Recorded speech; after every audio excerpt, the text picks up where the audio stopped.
Dear students, आज हम खाद्य जाल या फूड वेब के बारे में पढ़ेंगे। इसके पहले हमने पढ़ा है कि पारिस्थितिक तंत्र में एक से अधिक खाद्य श्रृंखलाएं संचालित होती हैं और इन खाद्य श्रृंखलाओं में जीव एक रैखिक क्रम में व्यवस्थित रहते हैं।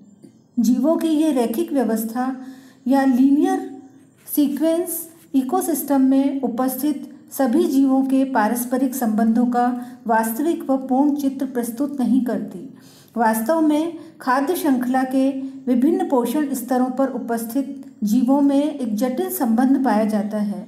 कोई भी जीव एक से अधिक पोषण स्तरों से अपना भोजन प्राप्त कर सकता है।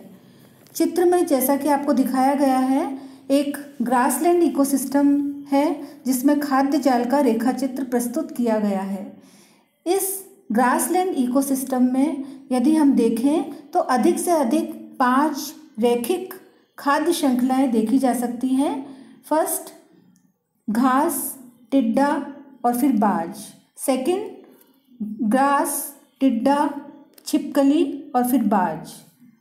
थर्ड, ग्रास, रैबिट, बाज। फोर्थ, ग्रास, चूहा और फिर बाज। फिफ्थ, ग्रास, चूहा, सांप और फिर बाज। ये सभी श्रृंखलाएं भिन्न भिन्न बिंदुओं या पोषक स्तरों पर जुड़कर एक जाल बना देती है जिसे हम खाद्य जाल कहते हैं।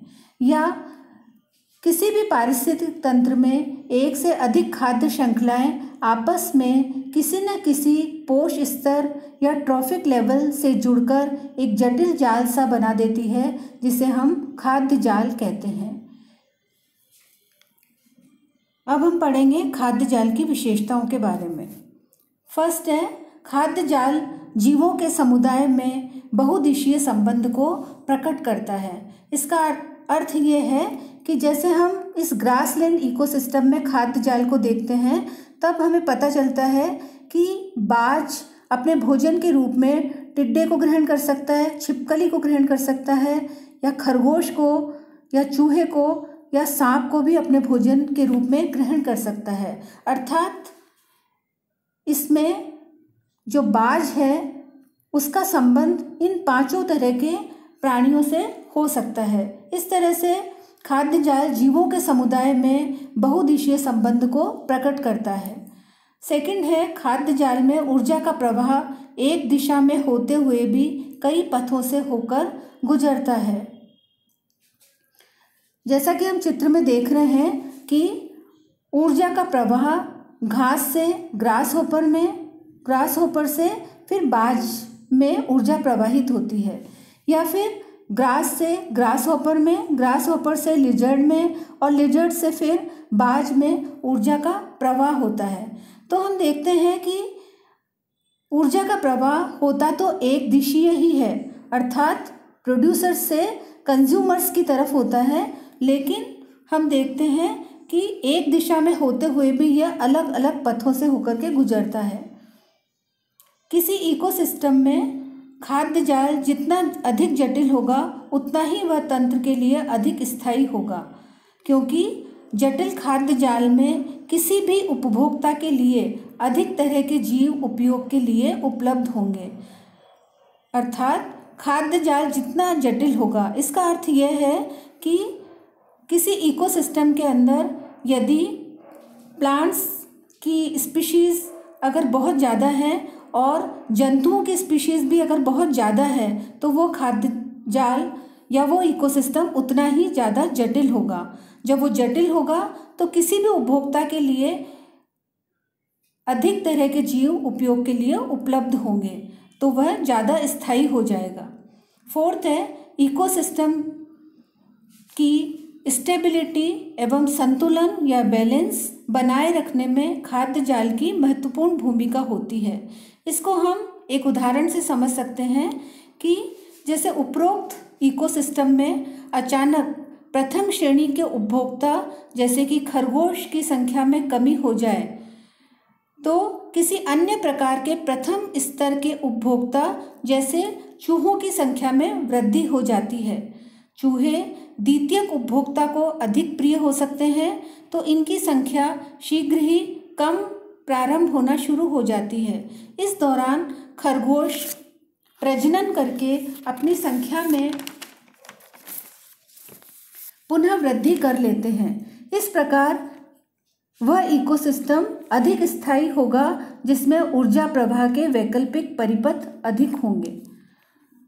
अब हम पढ़ेंगे खाद्य श्रृंखलाओं का महत्व। पहला है, खाद्य श्रृंखला के अध्ययन से किसी भी इकोसिस्टम में जीवों के मध्य खाद्य संबंधों को समझने में सहायता मिलती है। सेकंड है, इकोसिस्टम में ऊर्जा प्रवाह क्रियाविधि तथा पदार्थों के चक्रण को समझना सुगम होता है। थर्ड है, किसी इकोसिस्टम में विषैले पदार्थों या टॉक्सिक सब्सटेंसेस की गति तथा जैविक बृहत्करण या बायोलॉजिकल मैग्निफिकेशन की समस्या को समझने में सहायता मिलती है।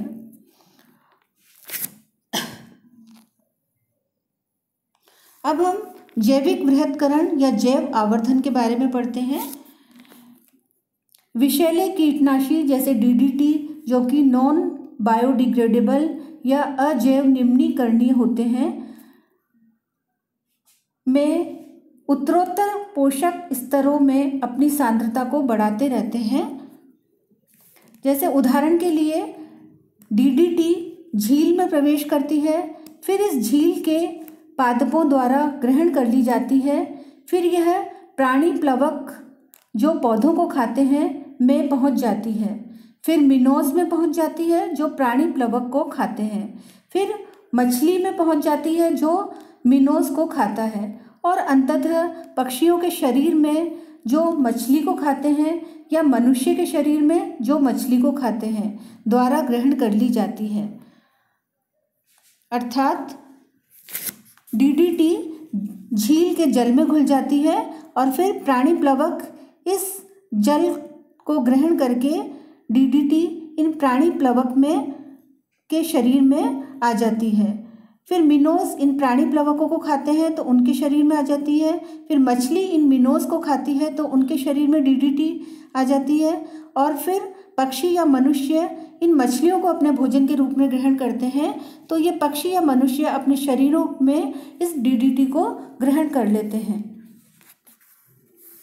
डीडीटी सिर्फ मूल रूप से झील से उच्च उपभोक्ता पक्षी या मनुष्य तक ही नहीं जाती, परंतु खतरनाक यह है कि खाद्य श्रृंखला में उत्तरोत्तर पोषी स्तरों पर डीडीटी की सांद्रता लगातार बढ़ती जाती है। यह परिघटना जैव आवर्धन या बायोमैग्निफिकेशन कहलाती है।